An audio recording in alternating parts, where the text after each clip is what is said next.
Baiklah, hari ini kita akan belajar tentang bersuci. Assalamualaikum warahmatullahi wabarakatuh. Itu bersuci atau yang biasa sebut kita dengan taharah. Pada bab ini kita belajar tentang bersuci. Bersuci atau taharah, pengertian adalah bersuci adalah mensucikan diri dari hadas dan najis. Najis adalah kotoran yang menjadi sebab terhalangnya seseorang untuk beribadah kepada Allah Subhanahu wa taala. Kemudian hadas adalah kondisi tidak suci seorang muslim yang menyebabkan terhalangnya orang itu untuk melakukan ibadah.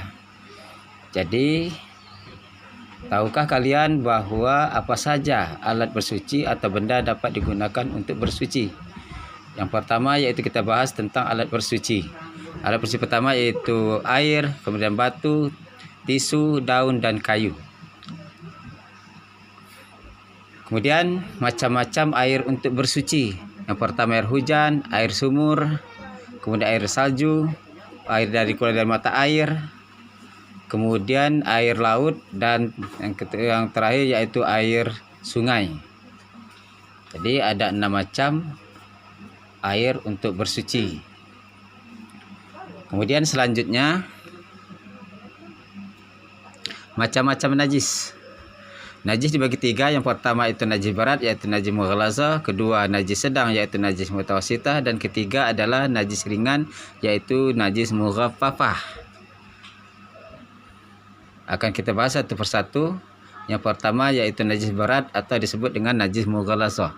Najis berat yaitu najis anjing dan babi, misalnya terkena kotoran anjing dan babi. Cara mensucikannya adalah dibersihkan dengan air supaya suci sampai 7 kali, dan satu kalinya dicampur dengan tanah yang suci. Kemudian najis yang kedua yaitu najis mutawassithah atau najis sedang. Najis sedang adalah najis pertengahan antara mughalazah dan najis ringan, yaitu semua kotor yang ada dalam tubuh hewan ataupun manusia. Cara mensucikannya dengan menybersihkan najis tersebut dengan air sampai bersih. Kemudian adalah najis ringan atau najis mughaffafah.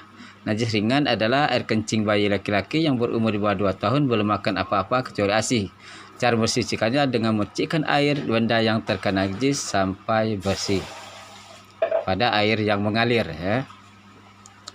Kemudian selanjutnya yaitu tentang tata cara bersuci. Yang pertama itu bersuci dari hadas kecil, mensucikannya dengan wudhu atau tayamum. Kedua, bersuci dengan hadas besar yaitu dengan cara mandi wajib. Kemudian yang ketiga adalah buang air, cara mensucikannya itu dengan istinja. Selanjutnya yaitu kita bahas tentang wudhu.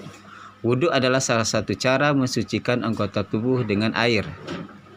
Seorang muslim diwajibkan bersuci setiap akan melaksanakan sholat.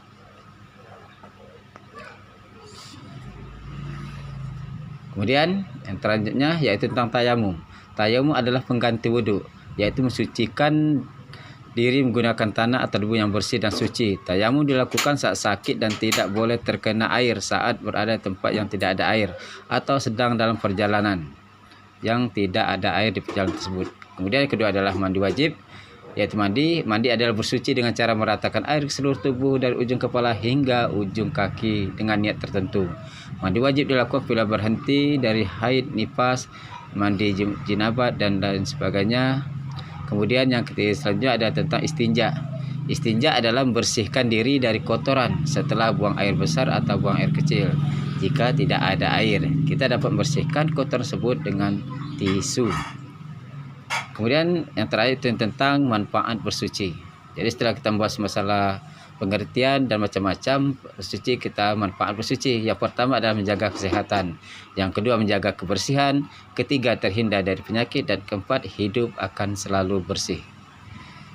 Jadi demikianlah materi kita hari ini tentang bersuci. Mudah-mudahan ada manfaatnya dan kita bisa melaksanakan kebiasaan hidup bersih dalam kehidupan kita sehari-hari, terutama kita tidak sah untuk melakukan ibadah kepada Allah kalau badan dan pakaian dan tempat kita tidak suci dari hadas dan najis.